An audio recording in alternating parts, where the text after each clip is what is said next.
You are listening to the Park Flyer Podcast, where we discuss our RC adventures.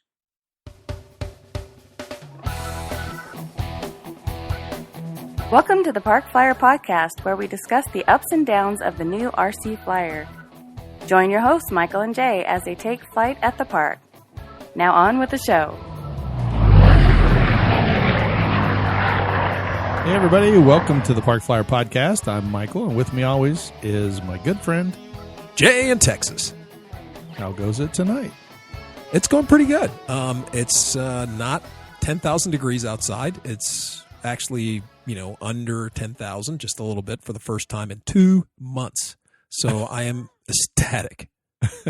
You're not sweating anymore? Is that what you're telling me? I didn't say that. Oh. Where did you get that crazy idea? Remember the transplant from Alaska to Texas? No, that's just, let's not get crazy. Okay. Well, speaking of Alaska, I know Mike Barslow's been our Alaska Mike, I guess what we call him, but he's been working on an airplane up there, and I suggest we give him a call and see what he's doing. Yeah, let's give that guy a call. All right.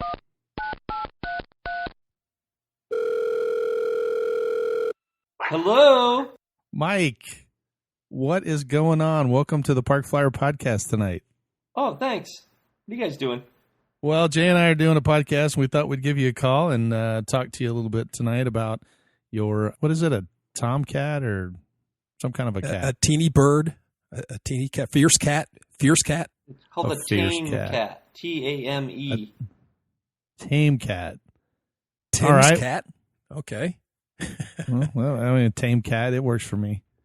So anyway, we thought we'd call you tonight and kind of get an update on how it goes and the build, and kind of chat with you tonight about your adventures up there in Alaska, since Jay is missing it with all this hot weather down there. Oh, okay. Well, it's finished.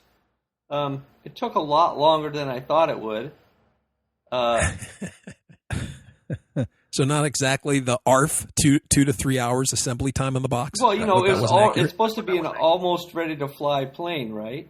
I mean, that's what it is. It's an almost ready to fly plane, and right. I think I expected, I don't know, maybe 5 or 6 hours, because you got to put on the servos and all that kind of stuff and do adjustments, etc. Whatever.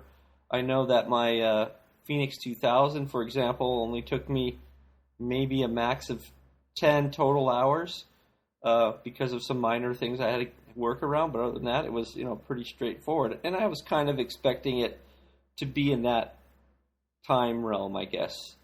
But that was a mistake. Now this bird isn't like the typical all foam ARF that you're usually used to having, right? No, This is that's something true. totally That's different. true. It is a wood constructed plane with covering. Why it's almost ready to fly is because I didn't have to put all the sticks together and put covering on it, which I appreciated.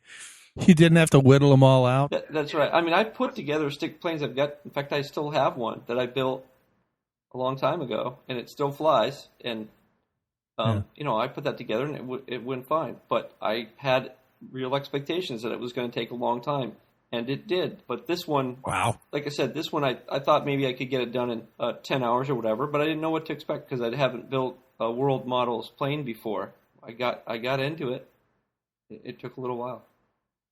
All right, so to begin with, it's a world models airplane. It's called Tame Cat, and it's like it's an F-14 or a semblance to an F-14, right? Yeah, that's right. It's a really nice looking plane. I really like it. Now, does it have fixed gear or retractable gear? Yeah, that's right. It has fixed gear. It's a tripod thing, and so it's got a folding prop on it, which is nice. And 2 rudders. If you got to look it up online to really kind of get a good view of it. So it's got dual rudders and a folding prop. So is it like a glider as well, or it just has a folding prop because it's so How big fast? are the wings? Wingspan The stuff. wingspan is probably about 2 feet, give or take. Maybe 26 inches, something like that. The folding prop is because it's a 10-inch prop, and I don't think the wheel is. If you get into any grass, that prop is touching, and I think that they probably knew that when they put it together. That's what I'm assuming. They figured out that you're going to need a folding prop for it. And actually, my understanding from people who build world models, a lot of their planes come with folding props. That must be just the world models thing. It might be. But that's my understanding. Someone else who builds a lot of them would have to really say about that. But All right. Well, if you're one of our listeners and you build world models, you'll have to email us and let us know why they have folding props. One of the things that I did before I started building this thing is, at the suggestion of Jay, I'm sure you did too, Mike. I went onto RC groups and looked at modifications I could make for the plane or what I might need to do. Of course, which was a good suggestion. It had some really good thoughts there. The one thing I could really do though that they suggested was to reinforce the landing gear firewall wood that's there. Okay, so for the nose gear, that's the one you're reinforcing. Yeah, that's correct. Yeah, the nose gear. That's right. Thank you for that.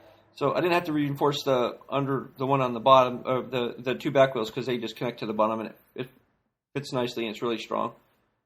And so I did that. I put an extra piece of wood in there and I had to try to figure out how to get that on there. That took me a little while because I don't have a lot of experience building stick planes, just a couple. I've only built a couple, and those ones I built were either pre-drilled or they marked them where you needed to drill to make holes. Well, because I was adding a piece of wood and my drill bit couldn't fit in there to drill through the existing holes to match them, I had to figure out how to make new holes for this piece of wood I was going to put in there. Right. So because it was all put together and assembled, that part was all assembled, right? Yeah. You couldn't get in there to really modify it that well. You couldn't get your drill bit in there because it's small. It was awkward. There's already stuff in the way. So that was kind of a hassle. It was a real hassle, yeah, for me, because I finally figured out that if I used a piece of tissue paper, I could just then stick a pencil lead or anything that would fit in a hole and make a pattern based on what was already drilled, and then I used that pattern to build my piece of wood, and that worked out really nicely. Yeah, you could have used a piece of blue core foam, I think, as well, right? You mean to make it stronger? No, as a template. Oh no, that wouldn't have worked because of logistics of where it. Like I couldn't come from the back of it, and that's really the biggest problem. Is I couldn't come from the back of it. I could only go from the front, which means I'd be covering the holes that were there. Otherwise, I could do what you just said. I just put a pin in there and just poke it through, right? Poke it through the blue core or whatever I put there. And that's what I tried to do initially, but I couldn't reach back in there to get it to work. I got you. Okay, so you just took a piece of regular paper or cardboard? No, I used tissue paper. Oh, tissue paper, and then you put that down, and then you took a pencil, stuck it down there, and just kind of, like you copy a coin or you do one of those rubbings, right? No, I just poked in the holes that were there. Oh, and that marked where the holes were. Then you got your piece of wood, overlaid them, and then you could drill through those or mark them and then drill through them, and that would give you the approximation of the holes that you needed. That's exactly what I did. Ah, okay, gotcha. And I needed the tissue paper because of two reasons. One, I could see where the hole was to put the pencil through it, and two, the pencil would go through it because the holes were small enough that if you use something too big, it wouldn't put an indent or it wouldn't put a hole in the piece of tissue. I mean, it was a real pain. Yeah, well, we've all got experience with real pains. Well, right.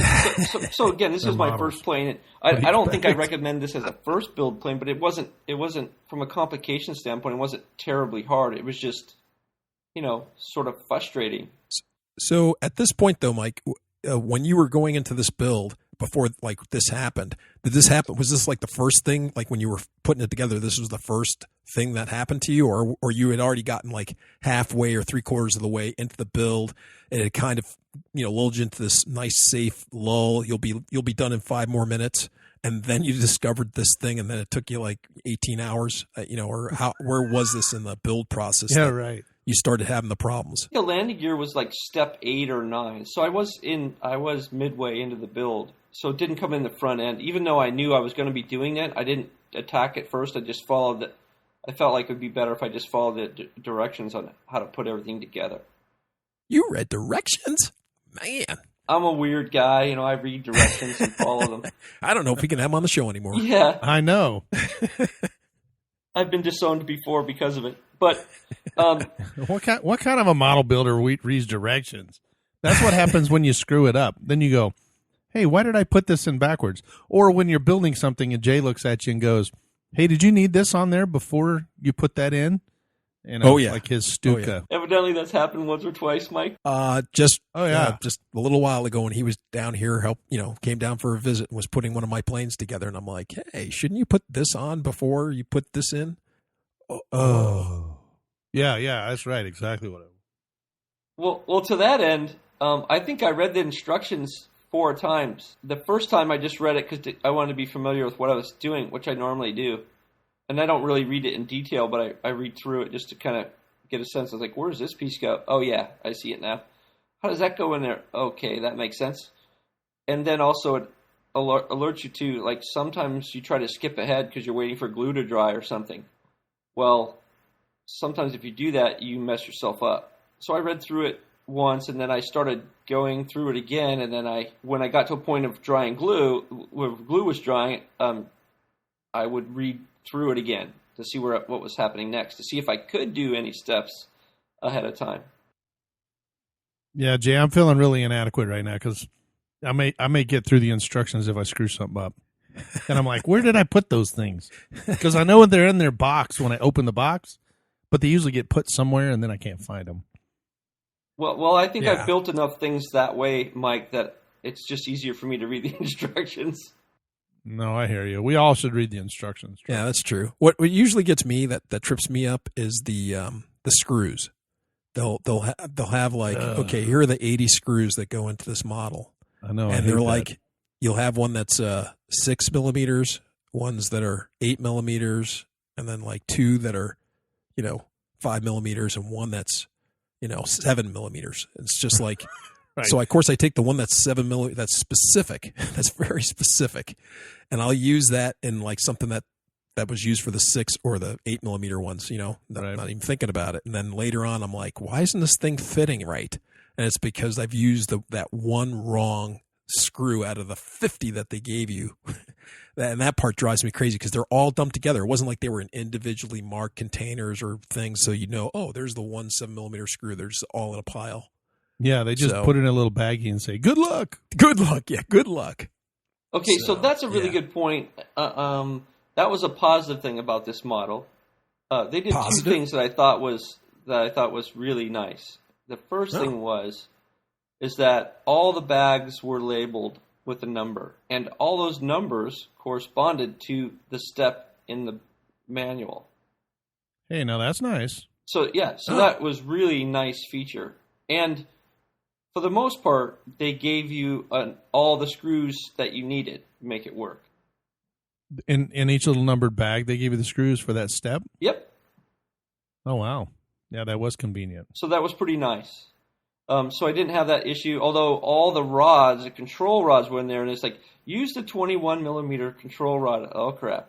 Where's my ruler? Wow. Because I don't want to grab the wrong one and cut it off and go, oh, that was the 27 millimeter control rod.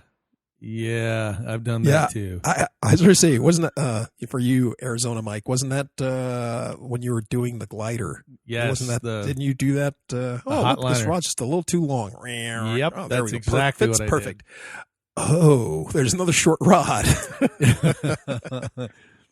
Yes, I was putting my hotliner together, and I had the one rod. I picked it up, put it in there, and I go, gosh, dang it, this thing. You must have to cut it. So I cut it.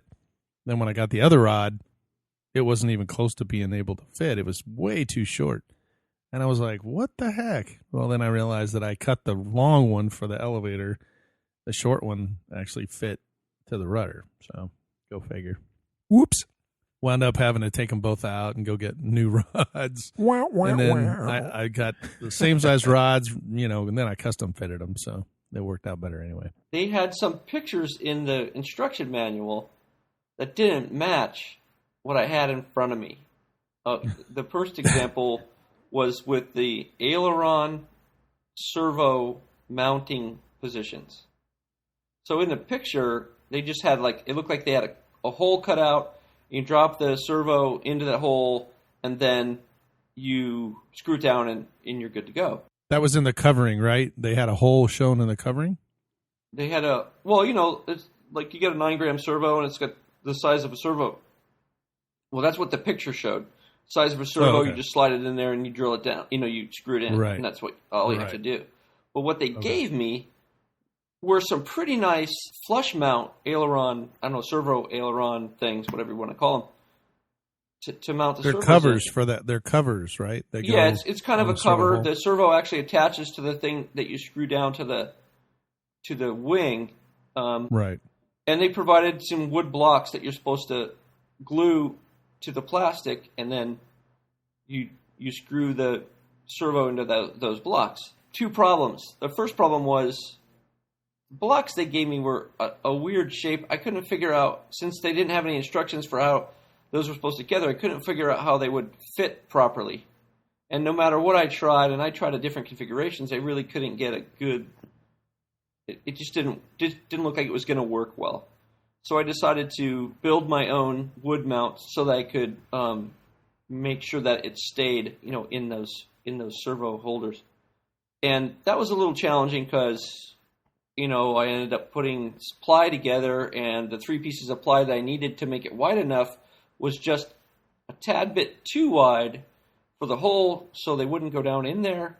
So I had to sand what I had built. There was a lot of reworking that had to be done there, and I probably spent 6 hours total just getting those things to work. Right, and wasn't there another problem? It's not like you're in a new place, so you're kind of like me, moving down here to Texas. You don't have all your tools all in the right, one spot where you can just go out to your workbench and grab this, whittle that down, and you're good to go. It's, you're reaching in, you're finding, a pair of pliers, a piece of a small scrap of sandpaper, an X-Acto blade, and you're trying couple rubber bands, and you're good to go, right? Yeah, exactly. And you're trying to, screw something in with those tools, and it's like, wow, this is really taking a long time if I only had a screwdriver. Right. And so I ended up making a sanding tool because of it. So that I could do that, because some of the spots I had to put stuff in weren't big enough as well for various different reasons. It seemed like when I mounted the wing on there, it was just off, just by a hair, and it wouldn't fit. So I had to sand it down a little bit so that it would fit nicer. And that happened about 4 or 5 times. And that was sort of frustrating because I was expecting it to just fit in there without any sanding. But I realized too that part of the process, and I need to find it, but I just didn't have that in my head when I started, so that made a roadblock for me mentally, just trying to get through it. But once I realized that's what I was going to have to do, it was easy just to accept my fate, right, and then move forward. So after putting those blocks together and gluing them down, et cetera, I was, always I was trial fitting them and pulling them out, and trial fitting them again and pulling them out, trial fitting them. Well, of course, because of whatever reason, they would fall off. The glue would come off. It's like, great. I'm glad it happened while I was building the plane, because I don't want that to happen while I'm flying the plane. Exactly. You don't want your servo falling off while you're flying? I prefer Come it on, not. that makes for an exciting flight. Yeah, you maybe like it that way because it's challenging, but I prefer it not to do that. So It's a challenge. So eventually I just overglued it, and I resanded everything, and I overglued it a little bit, and I think they're in there good now. I don't think I'm going to have an issue with it. So that worked great. And so I finally put it together, and I think, I was spending a couple hours a night. It probably took me 2 weeks maybe to put it together. Wow. Give or take. For an ARF, that's pretty good. That's pretty good, though. I mean, if you're only doing it a couple of times a night, there's usually, some ARFs or ARFs are, 2 hours. Some of them are 10 hours. Yeah, and there wasn't any real indication about what I should expect. Right. Putting this together either anywhere, right? It didn't say this should take, a real human would only take 2 hours. And then I usually double or triple that, and that that's what it takes me to do it, right? So. Well, and it is, like you said, one of your first, not the first, but it is unusual for you to build these ARFs. So, Jay and I have built tons of them, so we are kind of used to what comes into the play with doing those and having the right tools, that kind of thing. So I get it. I mean, I've been in your situation too, where I've bought, way back when I bought my first balsa wood model, and it took me a little while to put it all together because you have to measure and glue it and wait for all that kind of stuff. So I get it. Yeah, and so this is truly my first. I've never made an ARF. I've built stick ones, from the ground up. Right. And like you said, you have this expectation you're going to have to sand, cut, measure, Right. change things, whatever. On this one, I didn't expect that to be the case. So, yeah, so we put together and we took it out to the site to fly it. It was fun. Now, what kind of motor did you put on it? I put on a 2836. It was I think a 1,000 kV motor. Puts out about, I haven't measured it, but I think it's the specs say 240, give or take. 240 watts? Yeah, 240 watts. Yeah, give or take. Oh, okay. How much do you think it weighs? Probably a pound and a half. So I mean, that covers the weight pretty easily. I haven't wadded it out though. I need to do that, I guess, and to double check. Yeah. But So we took it to the site to fly it. Well, I tried to take it off from the grass. I couldn't get it off the ground. Really? Yep. Before, was it just dragging through the grass, or you were just? Well, the prop would be touching the grass some of the time. Oh, wow. And so they're mowing the grass. Well, Jay knows how that. I don't know if the grass had just been mowed or not. One thing for sure was it was wet. That would definitely impact it a little. That does impact it. That was part of it, but like I said, the nose did touch. So if the wheel went into a divot, well, then it would, hit the grass, and of course it wouldn't go very fast. It would slow down because it's going to hit the prop.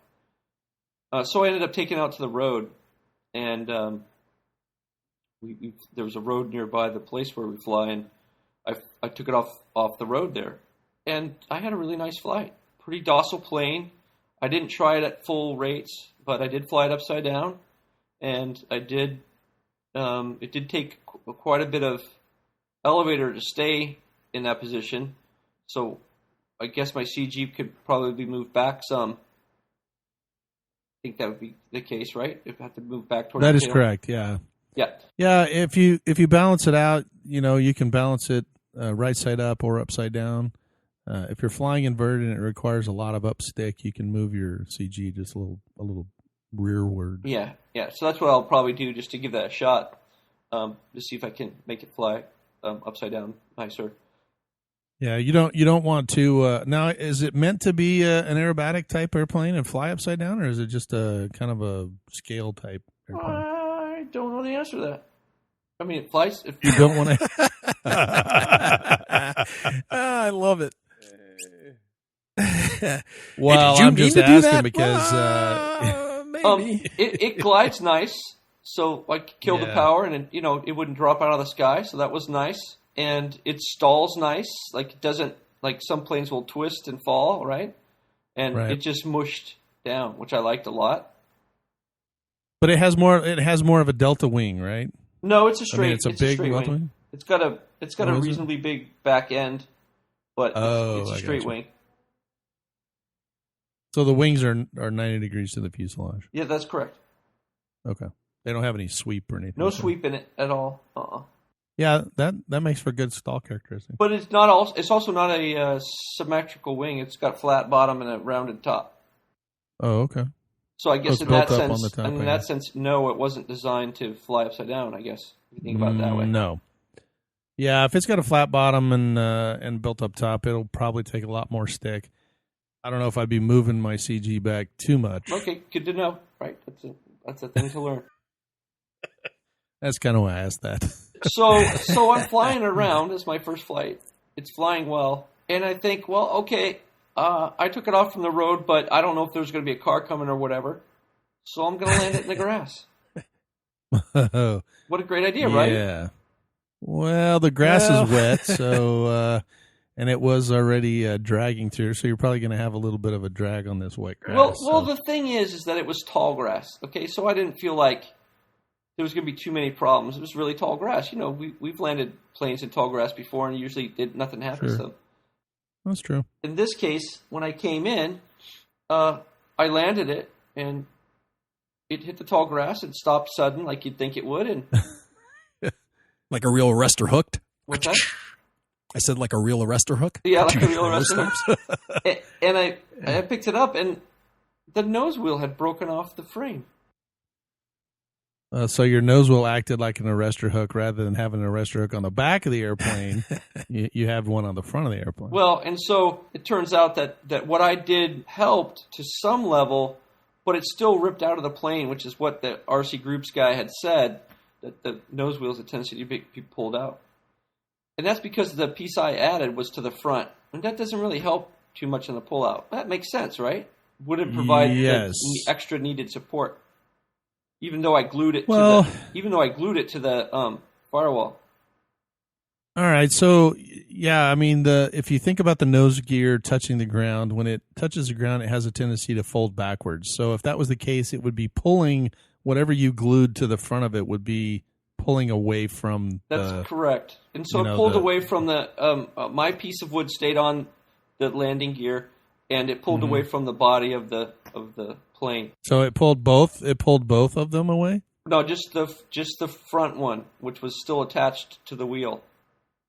So all those screws stayed in place like they should have. So what that means is that I had to put that piece of wood behind the firewall instead of in front, which is what I did it originally. I did it in front with glue. I thought that would help with what I needed. This time what I've done, and I haven't flown it since then, but this time what I've done is put a piece of wood behind it. Now that was another problem because, as I told you before, I couldn't reach the firewall very easily with that piece of wood. So I thought, okay, well, I'll glue it to that back of the firewall. But before I glue it, I'm going to need to put the holes in it, which I used my template to do. I put the holes in it, but I couldn't reach in there to hold the piece of wood in place to screw the screws in. So I ended up using a really long stick and I hot glued it to the back of the piece of wood, and I tried that. And that worked for one of the screws, but I couldn't get the other ones in for some reason. Whatever the reasons were, it doesn't matter. It wasn't working. So it was really frustrating getting that piece of wood in the back. Let alone did I need to glue it, right? So I wanted to glue it. But instead, because I had the one screw in there and I finally was able to get some other screws in there, I just said, forget it. I'm not gluing it. If it's going to come out, it's going to all come out anyway. So why bother gluing it, right? Because the stronger piece of wood now is in the back of the screws behind the firewall instead of in front of it. So what attaches to, so the landing gear, if it starts to fold backwards again, what keeps it from coming out? Well, the back piece of wood will, because it's a stronger type of piece of wood. It's a plywood as opposed to the balsa that's. So is the landing gear is attached to the front piece of the wood or the back piece of the wood? Both, because the screw goes right through both. Oh, so it's got like a strap. So it's like a rod and has like a strap. Yeah. There's so the rod goes on the wood and then there's a strap that goes over the rod. Right, that's correct. Gotcha. Okay, that makes more sense to me. So it's basically once you screwed it in, it pulled the front piece out, and then now you're screwing into the original piece with a piece of wood behind it. That's correct. That's likely going to result in me pulling out the entire firewall if I crash like that again. If I land like that again. Well, at least we know it was well made. Yeah. Well, and if I have to replace the firewall, then I guess I'll be able to replace it with a very sturdy, or reconfigure how that works. Carbon fiber, oak. Yeah, right. Exactly. No, oak. Oak is heavy. You get just carbon fiber. Whatever. I clearly he was joking. So. You're talking to a guy who's been hacking down oak trees. He's got plenty of oak out there at his place, so he's just trying to give it away. That's all. Okay, fair enough. He's doing. So that's been the extent of it. Now, not the blame of the airplane itself. I had some amount of fun with the electronics. What do you mean? Oh, no kidding. Well, it turned out it was my ESC. Originally, I thought it was my servos because when I had more than one plugged into the receiver, it would brown out the receiver. And I was like, what the heck is going on? So I tried another receiver, and that other receiver had the same problem. I was like, this does not make any sense. Then I go and get another servo and I'll plug that in and it does the same thing. And then I get another one and that one doesn't do it. It's like, oh, wow, okay, so this one's good. And then I get another one and I had like 10 or so servos laying around. It turns out 2 out of those 10 didn't make the receiver brown out. However, the 2 that didn't make them brown out, if I put them together, it would brown out. After some thinking and talking to other friends of mine, a friend by the name of Bob, he suggested it was the escape. And I'd never had that experience before, that the escape wouldn't produce, because it was supposed to produce 2 amps of power, didn't produce enough power for the receiver. Well, for whatever reason, probably because it's a cheap clone or something, the escape doesn't put up enough, I guess it does enough voltage drop to make the receiver brown out. Now, does it have an internal BEC or a UBEC in It's an internal BEC in the escape. And is it how big of a battery are you using? 2200. You were using a 3-cell or a 4-cell? 3-cell. 3-cell. Actually, I understand the 4-cell would be worse because the way that linear BEC works, yeah, it would probably be formed less with a bigger battery. So that being said, I swapped it out for that first flight. I swapped it out for a 40 amp escape. Another one I had that worked fine without any problems. So you increased the amperage on your. You went from what, a 30 to a 40? Yeah. Okay, and that wasn't. That's why it worked. Problem, just right? That the 40 amp escape was just a better escape. Oh, I gotcha. It wasn't really a matter about the amperage that it drew. It's more about the escape's quality. Right. And so I was poking around on the internet, and I found an RC Group's entry about how you could use a capacitor to stop that sort of thing from happening. Evidently, they sell them online. These what they call anti-brownout or some kind of. It's actually got a product name or something. In my case, I used a 2200 microfarad capacitor. And that just plugs right into your receiver? Yeah, right into the battery port. How does that help at all? Well, how it helps is because the way that the reason why the receiver browns out is because, well, actually Jay probably could explain this better than I can. Jay, you want to try give it a whack at it? Well, basically it's because if you have a power sag, which is usually below 3.3 volts for the receiver to work, and let's say it for whatever reason that BEC is being stressed and it can't produce that 3.3 volts minimum. From that 5, it drops. It can't produce that. So it goes 3.2 or 3.1, and so that you get that brownout condition. It doesn't have enough power for the servos. It's trying to do some other things. It starts to brown out. You lose control, and then there's that part where everything cuts off during that time. The voltage and everything. That sag goes away. The battery's able to bounce back, and it'll come back on for a second. Well, what that capacitor does is that once that voltage goes so low, well, it goes ahead and it discharges all the voltage that it has. So it's like saying, oh, well, I'm still at 5 volts. This thing goes down to 3. It goes ahead, kind of like filling a water bottle. Well, once this one starts to empty, the one from the capacitor starts to fill up, to go back, okay, I'm down to 3.2. Oh, I still have 5 volts over here. Fills back up that 3.3, back up to 5 until the battery can come back up, and it usually stops your receiver from browning out on you. So it's just basically a little holder for electricity, right? So and it doesn't last for a long time. A capacitor doesn't last long at all. Right. It's usually just less than 5 seconds. That a capacitor will actually be working. So it's just enough to stop your receiver from browning out, until the power can come back on, to full strength or come back. Right. And it just stops that brownout condition from happening, and you're able to continue flying, and hopefully you don't crash. Because like we've all had it where you have a brownout condition, and of course you just happen to be 10 feet lower than the battery coming back or the voltage coming back, and your receiver coming back on and resetting itself.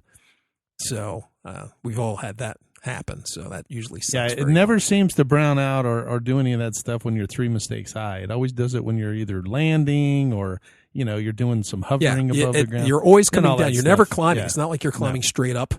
You know, No. like in a tough wing, you're going straight up full power and then it browns out. You know, you're like, oh, it's just gliding up and you comes back. Yeah. That never happens. Never happens. Never. No, it's happens. always on the way down, full You throttle. guys make a good point. A reason why it doesn't happen is because you're not using the servos. Yeah, that's probably true. Yeah. I never But thought you know about what? that, It doesn't matter because if I'm coming straight down, I'm not using the servos either. And it'll brown out. Yeah, but you will be when you're pulling that stick back as hard as you can, right? Yeah, that's true. Yeah, probably. Yeah, so it'll be drawn because there'll be all that pressure on the elevator or whatever, and you're going to Oh, good definitely point. be creating some amperage draw. All right, Mike. Thanks for pointing that out. But anyway, so I decided that that I was going to fix it, and I went and got some 2200s microfarad capacitors, and I had some leftover cables from old servos that stopped working, and I just soldered that right to the capacitor, and put some shrink wrap and some tape around it just to protect it, and now it's just sitting in the plane. So I'm going to fly it with that crappy 30 amp escape and see what happens. Right. So wait a minute. Let me get this straight, Mike. You have a ESC that will do perfect. You made in the flight with this, and now you're going to go back to the crappy one that browns out, is broken. that is not working, and put a capacitor on it and go try it again. I'm not just doing this willy-nilly. I mean, I tested it. It's bench tested then. Okay. Yeah, I mean, I Okay, put it on you the- I put left it on that the part bench and out because I was about to plugged the say. battery in, and I tested it to make it brown out. It doesn't brown out anymore. Okay. Gotcha. So, Okay, I mean, no, yeah. You I fail that wouldn't do little That'd key be piece silly. of information. But Okay. I needed to escape for a different plane, so that's why I had to do that. There you go. Yeah. See, that's what I I do when I need. I when definitely need go a out and hole. watch. When I need a hole in my airplane collection, I just go fly something that has got a problem. I know it's not coming back. That's the I plan. need for Jay to send me a new plane. I mean, if I end up crashing it because it browns out, then I'll let you guys say I told you so. Okay. Oh, because we're going to say so. There's not yeah. going to be any you told me so. But I'm gonna No, let you no. say it. I mean, I'll give you permission. We're gonna have a whole podcast on just this. I told Mike that it was better to use the 40 amp ESC, but no, he has to go use the capacitor. Well, that's good friends. If you can't get a good ribbon for the rest of your Oh, life, yeah. That's how you know Absolutely. you have good friends. Well, absolutely. So your maiden went well, you said, up until your landing. Right. Was there any characteristics of the airplane that you liked, didn't like? Was it fast, slow? What were some of the things that were exciting about your flight? Or did you just have a panic attack the whole time it was in the air? Oh no, I my panic was at the very beginning when I took off, but after I got up in the air, the thing flew fantastically. Now it was an overcast day, and this plane is gray. Oh yeah, that makes for an course. exciting first flight. Of course. Yeah, so I tried to fly it close as best I could, but even with that, it was hard to see it occasionally. My friend Jeff, who was there helping me fly it, because it's good to have somebody there when you're doing a maiden. He was like, "Well, do this and do that and try these things." I was like, "Okay." As soon as I get it to a point where I can see it, I'll be happy to. He's the one who suggested flying it inverted, which I was going to do anyway, but I wasn't high enough, and I couldn't tell which direction was facing what, that sort of thing. Oh yeah. It was flying mostly by braille at that point, trying to get it back into view and that sort of thing. It didn't fly extremely fast, but it wasn't a slow plane. Yeah. And like I said, I really liked the stall characteristics of it. It just mushed down instead of, doing a snap roll or something. Right. Right. Was it as fast as the Tough Wing? Oh, no. Was it? Oh, okay. Oh, no. First of all, it's a smaller can. Yeah, it's 2835 or 36 or Oh, something. So it's it a is a longer 28? can. Yeah. It's just a longer can. Oh, okay. Well, then, yeah. So if I had put one of those motors in it, which I didn't think about doing, I should have done that. It'd probably be going a lot faster. Thank goodness we live in America and you can still do that. There's no law saying you have to just keep the motor you have in there. Put a That's bigger true. motor in there. Oh, interesting idea. Now, if you took the one off the wing, though, you would have to use a smaller prop, right? You couldn't use a 10-inch prop on it. Oh, that's right. Well, because we have a higher KV. That might actually be a bonus, though, because then I could probably take it off the grass. Well, yeah, but we have a higher KV. It's like 2,800 or something. That's true. I'm agreeing with you. That's all. All that stuff's true. I probably need a bigger escape too, right? Yeah, you'd be able to take it off the grass for, get it airborne, and then just about the time you got it airborne, you just poof, instant. Yeah, it may take longer. You may need the torque. I mean, so you may need a longer, bigger, something that can swing an 8-inch blade. Right. You're saying a lower KV, but with a longer can. Yeah. Yep. Well, the can's only is just for fitting it in the airplane, though, right? Well, the round side part of it is because the way it fits in the with the cowling and stuff. Right. But the length. I mean, you would have to move up. You would have to move up. So if it's a 30, you'd have to move up to like a 40, because the 40 is going to have a little bit more winds. Yeah, we're talking about length of the can, right? Yeah, I guess you guys might be. I was talking about the diameter. Yeah, the diameter. It can't get any bigger than 28, otherwise it won't fit with the canopy. Okay, well then you're gonna have to stick with the 28, but you may be able to go with a lower KV and swing a bigger prop and get a little bit more. Which is what I found. That's what I have in it now. The lowest KV to swing that prop.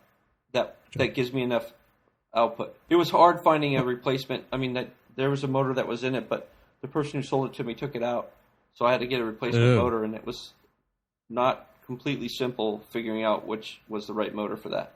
But it was sufficient. Did it come with an outrunner or inrunner? It came with a motor, but it wasn't in the kit. The person who sold me the plane took that stuff out. Oh, I gotcha. Well, he had it in for him. Yeah. No wonder your ARF took a little longer. You had to buy parts for it. It wasn't really a true ARF then. Well, I mean, the buying part that took its length of time, but I could have, although I didn't spend time building it while I was waiting for those parts, I probably, if I had started waiting for and waited for those parts, I would have finished around the time they showed up. So. Oh, I gotcha. Yeah. Based on how long it took me to get those parts. Well, looking back at your build, is there anything you would have done differently? Nope. I think I did everything I had to do the way I had to do it. I don't think there was... Well, that's good. I mean, I guess approach it mentally differently. Like, know it was going to take longer than it did. And not read the directions this time? Maybe that was my problem, is I read the directions. It took me extra time because I was trying to decipher what they were saying. Yeah. You needed a little Chinglish dictionary. So one thing I didn't mention is to put that piece of wood in the back, I had to do something I really didn't want to do, which is why I didn't do it in the first place. And that is, I had to cut the bottom of the plane open. And so I wasn't really excited about doing that. Is it a monocoat colored? I mean, monocoat covered? Yes.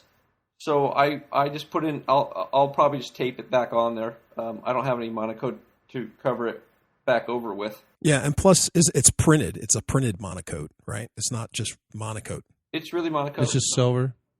It's printed. It's got design on it. You're right. It's printed. Yeah, I see your point. Oh, okay. So, Mike, it seems to me like the biggest thing about what I've learned about this particular episode is the word "almost ready to fly," and it truly means something different to. I almost want to say each generation. Right? Because I'm sure there's some older folks who are listening to this and they're just laughing. Almost ready to fly. What that meant when my kit was, I'd get a kit and it would have a redwood seed in it, and I had to grow my tree. And then as my tree grew, then I would cut it down, and then I'd start planing it and making my sheets for making my model. A redwood seed. Yeah, that's pretty funny.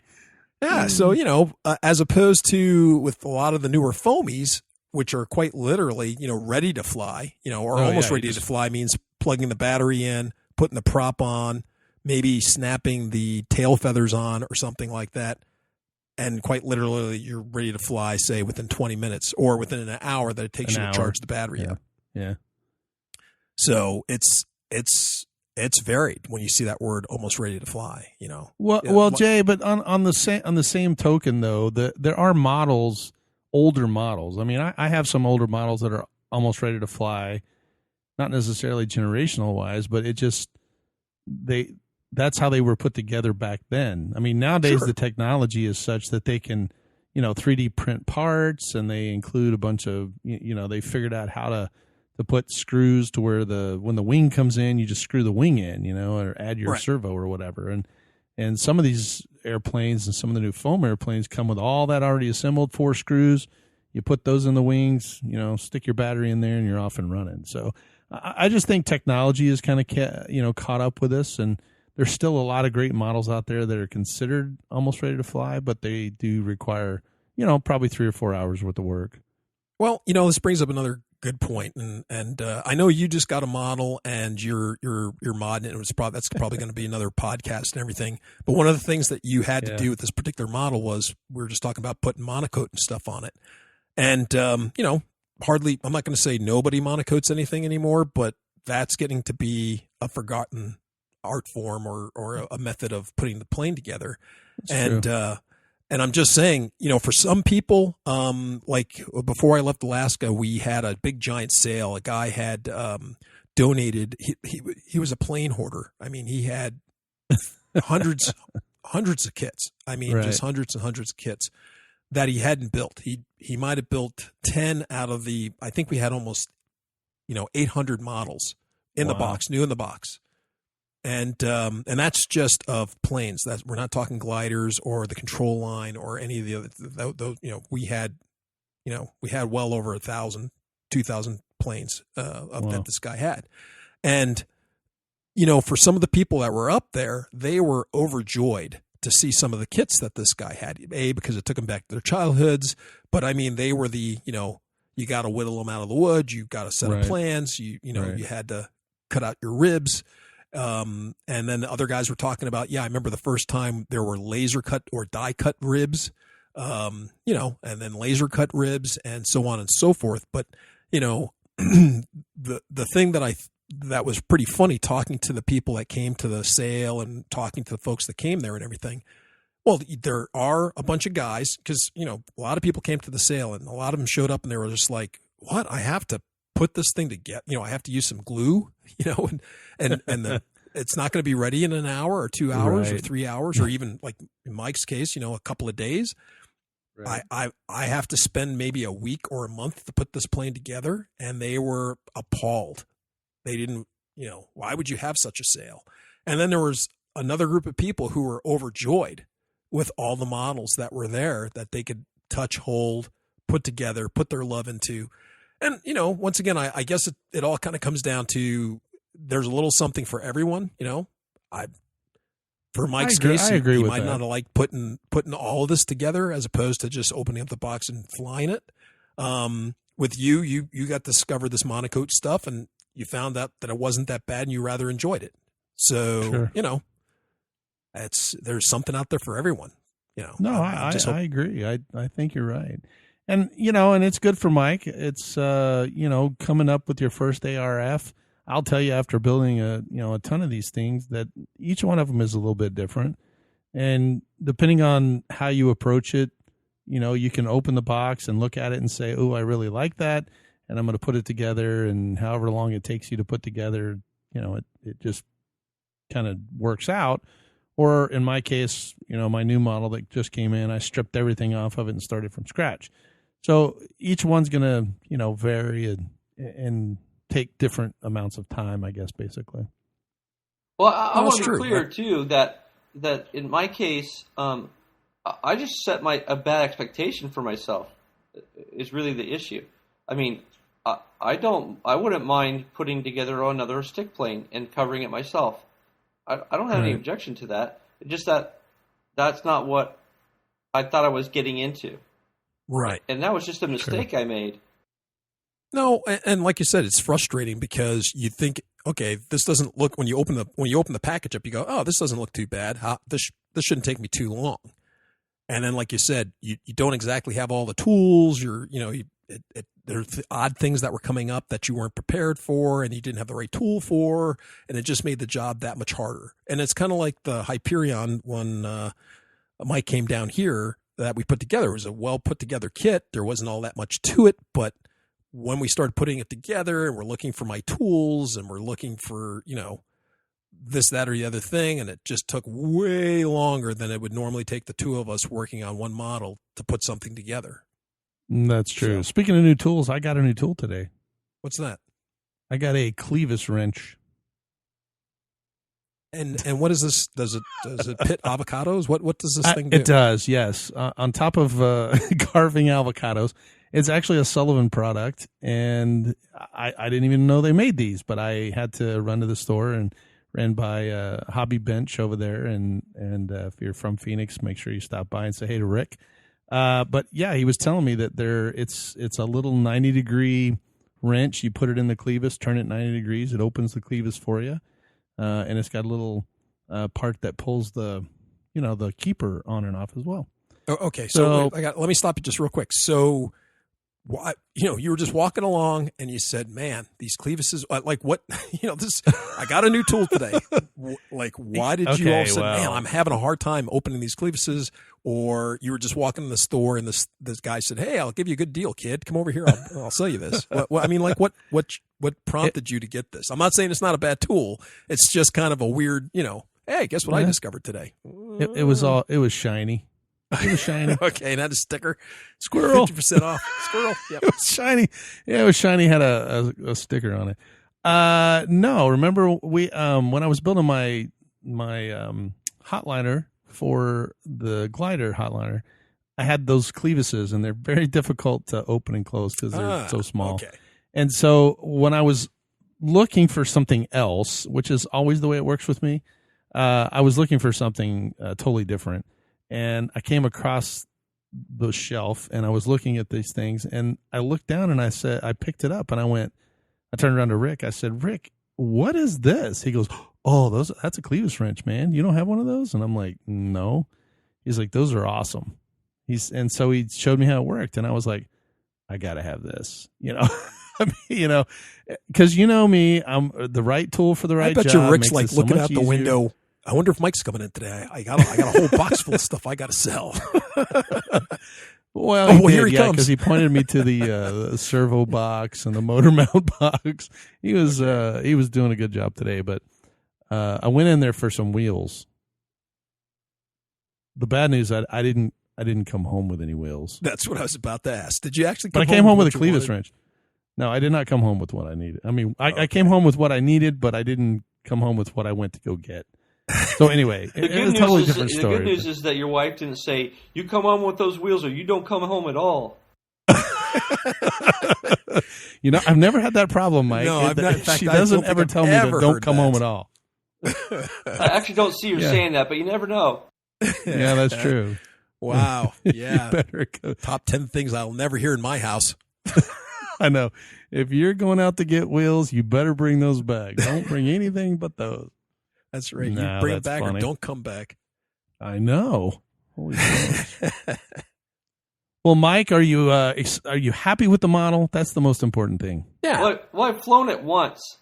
So for that one flight, I definitely enjoyed myself during the flight.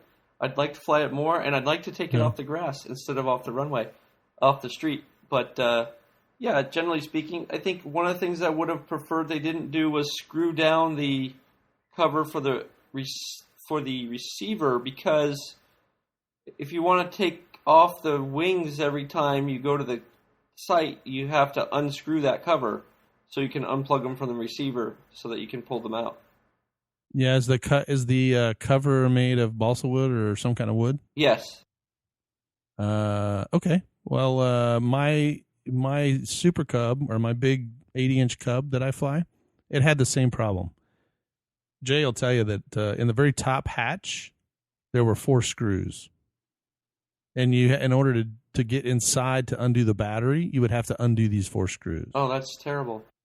Yeah, it was kind of a pain. So, Jay was looking around, and he and I were talking about it, and digging through one of my boxes, I found some of those earth magnets, those rare earth magnets, neodyme, and we just basically took some popsicle sticks and put a little, kind of sticks on one side to go under the lip where the doors touched each other, and then we put neodyme magnets on the other end, and I put a little strap, just a little piece of plastic that you just pull, and it comes right off, and I don't have to use the screws anymore.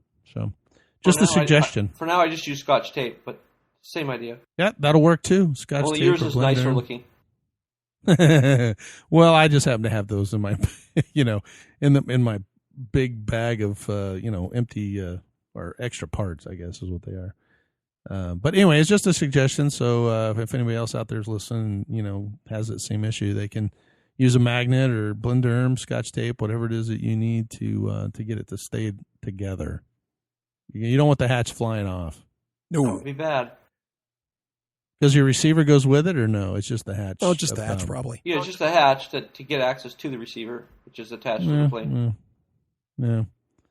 It's not part of the wing structure or anything, is it? No, it's behind the wing. Oh, okay. But just that particular thing has screws that normally you would use to mount it. But I took the screws out and they didn't provide any screws, so I guess I was supposed to figure out maybe to use magnets or something else, but. Yeah, you could have used some servo screws or something. I did. Would have worked. That's what I ended up doing. Oh, did you? But then Okay. I had to I unscrew it every time I needed to get access, and I was like, I don't want to do that. That's too much hassle. I know.